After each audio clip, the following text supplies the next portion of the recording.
If you want to understand the Sudan situation, you got to ask yourself one question. Where is all the gold? Where is it? Because Sudan pulled literally 80 tons last year. That was over $6 billion in metal. And somehow none of it fed the people digging it.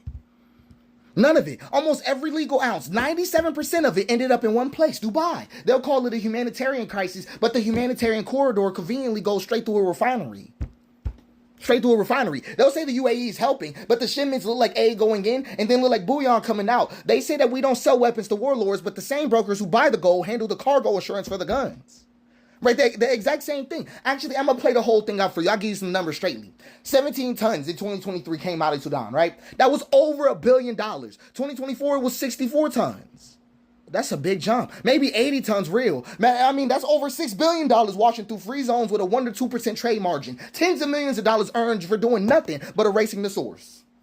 Erasing the source. And no politician, I want you to understand, no politician who loves cameras is allowed to land there. They all know that if they step off that plane that they're walking on blood polished in the stone. So they film charity reels somewhere else, then fly private through logistics meetings that never make the news. And now the blueprint is moving. It's moving. You might have heard something about Nigeria recently. You might have heard about Nigeria. Oh, this is all coming into it. Same design, new headline. They know that Sudan is about to become socially radioactive, so they shift the frame. Nigeria has its own gold corridor. Its own corridor. 1.5 billion in exports last year, mostly to Dubai.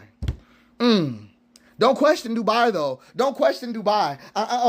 We can even go region by region. Zamfara, Katsina, Sokoto, dig sites turn into battle sites because every time a region finds gold, the guns arrive before the schools. That's what happens. That's what happens. And right as that truth catches fire, you'll hear a new noise from Washington talking about Christian genocide. That's the rebrand. When resource wars get too visible, they become religious wars overnight. That's how it works. That's how it works. Dubai buys silence with spectacle too. Influencers sell paradise weekends so the algorithm drowns out Darfur and Zamfara with all the flashy lights and people dressed up. Austerity everywhere keeps you scrolling and dreaming of skylines built on someone else's veins. When the West tightens budgets, its corporations dump surplus weapons. And where do they dump them? Where do they dump them? Right? I want you to sit with that because it's in the same loop that Dubai refines. This is not a conspiracy. I want you to know that. It's not a conspiracy. It's accounting.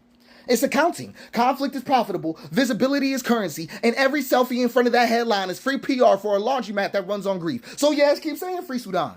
Keep saying it. I'm going to say it too. But I want you to ask yourself the question, where did the gold go? Where did the coal go? Where did it go? Right? When you see that next country on fire, watch where its planes land. Because until that question trends, until you start asking yourself, where did the gold go? The wars will never end. They'll never end. They'll just keep getting better lighting.